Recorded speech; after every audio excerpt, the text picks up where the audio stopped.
राधे राधे, हरे कृष्ण हरे राम।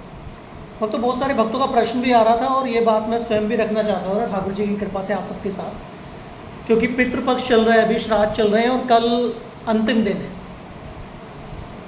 आप लोग में से बहुत सारे ऐसे लोग होंगे जो बिल्कुल भी नहीं मानते, बिल्कुल भी फॉलो नहीं करते हैं नियम को, और श्राद्ध क्रिया या पितरों के लिए कुछ तर्पण करना, बिल्कुल इन चीज़ों पर विश्वास नहीं रखते। कोई नियम, जो पितृपक्ष के कुछ नियम हैं कि क्या करना है क्या नहीं करना है, उन चीज़ों पर भी कोई ध्यान नहीं देते हैं। ना खान पीन में ध्यान, ना रहन सहन में ध्यान। तर्क वितर्क बहुत सारे हो जाएंगे कि कौन मानता है, पुरानी बातें हैं। इस चीज़ का आपके जीवन पे बहुत प्रभाव पड़ता है। देखिए, मैं विरक्त की बात नहीं कर रहा हूँ, जो लोग विरक्त हैं उनकी बात नहीं कर रहा हूँ, क्योंकि जो विरक्त हो गया है ना, वो तो भगवान का हो गया, उसे ना पितरों से मतलब है ना किसी देवता से मतलब है, सीधा ठाकुर जी से मतलब है। लेकिन जो गृहस्थ है, गृहस्थ को ये सारे नियम करने बहुत आवश्यक है। पितृपक्ष के सारे नियम, पितृ उनके लिए देवताओं के समान ही हैं। जैसे देवताओं के लिए सूर्य मंडल है, उसी प्रकार पितरों के लिए चंद्र मंडल है। हमारे सभी पितृ मृत्यु के पश्चात चंद्रमा के ऊर्ध्व भाग में वास करते हैं 1 वर्ष से लेकर 100 वर्ष तक। मृत्यु के बाद पुनर्जन्म के मध्य की ये प्रक्रिया है। वो 1 वर्ष से लेकर 100 वर्ष भी हो सकती है, लेकिन जब तक हम उन्हें तर्पण नहीं करते हैं, उनकी आत्मा को शांति नहीं मिलती है, उन्हें अधोगति प्राप्त नहीं होती है। हम कितना लाइटली ले लेते हैं। गंगा स्नान करने जाते हैं ना, गंगा जी धरती पे आज भी विद्यमान है। किसके लिए? पितरों के लिए लाई गई थी गंगा जी धरती पर, पितरों के उद्धार के लिए लाई गई थी। कई पीढ़ियां बीत गई थी भागीरथ जी की।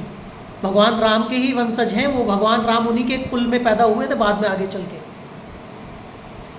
कई पीढ़ियां गुजर गई थी, उन्हें पितरों को श्राप मिला था, और गंगा जी का अवतरण करने के लिए उन्होंने इतनी घोर तपस्या की। भगवान शिव को, ब्रह्मा जी को, विष्णु जी को, सबको प्रसन्न किया। उसके बाद गंगा जी को पृथ्वी पर लाए। किसके लिए? पितरों के उद्धार के लिए। और हम तुम पितरों का तर्पण नहीं कर पा रहे हैं। श्राद्ध दिवस में, श्राद्धों के दिन में उनके लिए कुछ विशेष नहीं कर पा रहे हैं।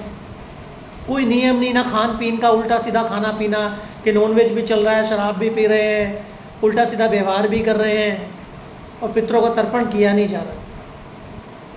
जिस घर में पितरों को, गृहस्थ की बात कर रहा हूँ, जिन घर में पितरों का तर्पण नहीं किया जाता है, उस घर में कभी सुख शांति स्वस्थता कभी नहीं रहती है। अगर फ़िलहाल बनी हुई है ना, तो ये मत सोचिएगा कि वो बनी रहेगी। वो कुछ ही समय के लिए है, टेम्परेरी है।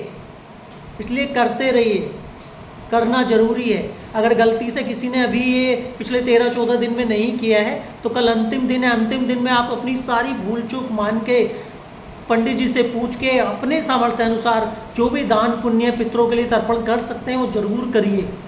बहुत से लोग गया जाकर पिंड दान कर देते हैं, सोचते हैं कि एक बार में ही सारा काम निपट गया, भविष्य में दोबारा कभी पितरों के लिए तर्पण नहीं करना पड़ेगा। वो भी मूर्खता है।